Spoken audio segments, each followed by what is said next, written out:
Hey, so excited to be here with you tonight. It's going to be a big conversation. So, the reason that I am over here yammering and yammering and yammering is because it is Mental Health Awareness Month. And if I had a million lifetimes to live, I would live it on this altar of human pain and human power. It is everything. So obviously, I have like mad love in my heart for the field of mental health. But there is a difference between focusing on ameliorating pathology and ascension. There is a difference between not sick and power. There is a difference between not too bad and mind blowing. The conversation I want to have with you, and I am on fire for it, is a conversation about how we all call back our emotional power. I have 3 favorite quotes in the entire world, and I say them. If you know me, I'm just like, oh my God, will this woman stop saying these quotes, right? One of the quotes is, we only need to clean our own doorstep and the whole world will be clean. So tonight I want to talk to you about what I think, what I believe is the most powerful way to start cleaning up the emotional energy in our life. Now I'm going to talk candidly. I'm going to talk. I'm among friends. So obviously, if this doesn't land for you, just leave it. No problem. But part of the reason that I see people stay in pain, and this certainly rings true in my own life, is because we pay too much damn attention to the situations in our life. The situations in our life. Okay? So this person said this, my husband did that, my wife did this, my kid did this, the people on social media said that, those people aren't doing this, these people should be doing this. In other words, it's just situation after situation after situation after situation in a world that will deliver to you an infinite number of situations. I want to offer you a mind-blowing, earth-shaking shift. It is counterintuitive, but that's how mind-blowing, earth-shaking things go.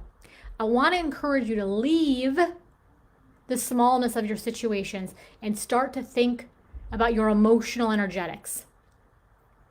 I'm going to make this clear for you by using the analogy of a tree, okay? So this tree is going to represent all of the pain in your life. All of the pain. Now, and I don't care if you want to call that pain stress or struggle or problems or challenges or irritation or frustration or because the neural circuits in your brain that give rise to your bad feelings, your painful feelings, regardless of what you call them, are the neural circuits in your brain that give rise to stress and irritation and frustration and despair and loneliness and anxiety and so on and so on and so on. Okay. So this pain tree, like all trees, has 3 components: the leaves, the trunk, and the root system. The situations in your life are represented by the tree. He did that. She did this. Why did you do? Why didn't you do? But they said, but you didn't, but. Okay? Now, I am certainly no arborist, but I am certain that the way you heal a sick tree, the most effective way, the most powerful way to heal a sick tree is not to go leaf by leaf by leaf by leaf by leaf. It's just you're not going to get anywhere, right? All right. Okay. Well, there's 2 other components of the tree. So if I have the courage, and I mean that quite literally, to do this counterintuitive thing, to leave the attention-grabbing situations in my life and drop down into the trunk of the tree, I start to leave what I call the situational specifics and show up in the emotional energy. Okay, well, what's in the trunk of the tree? In the trunk of the tree, of all of the pain in your life, is what I call angry energy. So this is anything that has the vibe of anger, irritation, frustration, stress, mad, rage, annoyance. Anything that has that kind of vibe, that kind of frequency. The thing about anger, so I think every human emotion, oh my God, I could give like TED Talk after TED Talk about just every individual emotion. So anger is the most paradoxical of human emotions because it gives you the illusion that you are cooking with gas. You're like, feel fired up. But the problem with chronic anger, and in most, if we're really honest with ourselves, like our anger tends to get into these patterns of chronicity, is we ain't cooking with gas. It's just like nothing's really changing. So when I work with clients and do this work, I am so often blown away by their bravery. So they finally say, okay, because if you think about this, all this is pretty counterintuitive. I live my life situation by situation. Like I got to go through my life moment by moment by moment by moment. And now you're telling me to leave the situations. Yes. Okay, fine. Okay, now I'm getting a little bit angry. I'm thinking about these things and I'm feeling the vibes of anger. Okay, that's not the thing. Okay, well, anger, the reason it's not, the money shot ain't in anger is because anger is always a secondary emotion. The only reason you get angry is to defend something. It's a defensive posture of the nervous system. So the question becomes, well, what am I defending? The thing I'm afraid of losing. If someone walks into my house in the middle of the night, I am enraged. And the reason I'm enraged is because I'm afraid of what they're going to do, afraid of what they're going to do most minimally to my property and most severely to myself and the people in my home. Get them out of here. Okay. We have the bravery to leave the trunk now, and we descend into the root system. What's in the root system of the tree? The energy of fear. Now, fear is such a misunderstood emotion because it feels bad. Reflexively, it feels bad. If I put my hand on a hot stove and it's like, I want to get away from it, okay? But man, fear, when you work powerfully, when you work wisely with your fear, it is pure power, people. Pure power. Okay. So when I, again, work with very, very brave people who are willing to take this journey with me, and the question is, well, fear of what? What am I afraid of? Now, here's what typically happens. When people start to say, okay, this is what I'm afraid of, they'll typically say things like this. They'll say, I'm afraid that this person is going to get mad if I say X. I'm afraid that that person doesn't like me. I'm afraid that she's not going to do it. I'm afraid of his reaction. I'm afraid, I started a business and I'm afraid that this project I launched isn't going to be successful. I'm afraid that this coworker doesn't like me. I'm afraid that they're not going to like my Facebook Live videos. Okay? True story. But do you see, and this takes elite levels of emotional intelligence, do you see how in all of those examples, what's happened is I've actually crept back up into the morass of the leaves. Now I'm back to situational specifics. This person on this day saying this thing, his reaction, her reaction, those people's reaction, what they did do, what they didn't do. There's no power there. There's no power in the situations. Okay. Where's the power? The power we are all on our knees desperate for is the power that lies in the mother fear.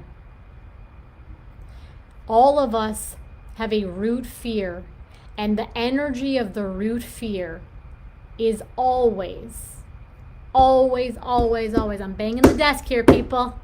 It is always the energy of humiliation. That there is something fundamentally wrong with me and there is something fundamentally unworthy about me.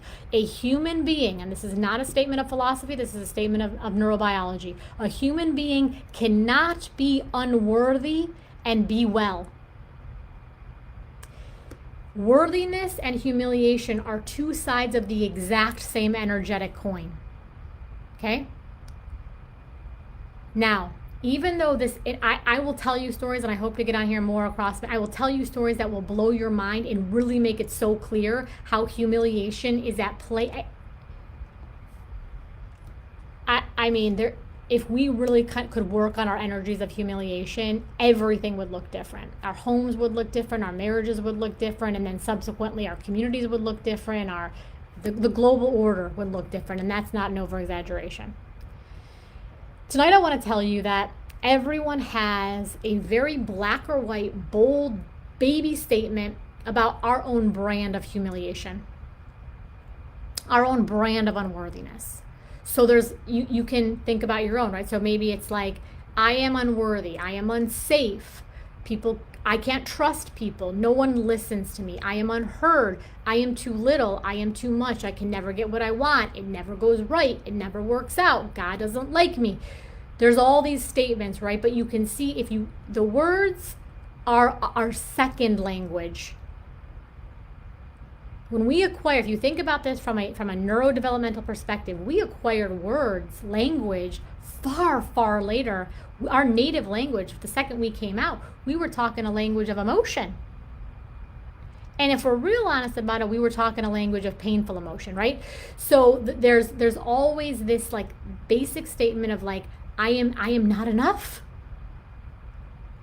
You know what? I won't go that far. I'll say, but who cares? I'll say 90 to 95% of the times that we get triggered in our life. I'm annoyed at Starbucks because they spelled my name wrong on the cup, all the way up until I'm having a real intense fight with my partner.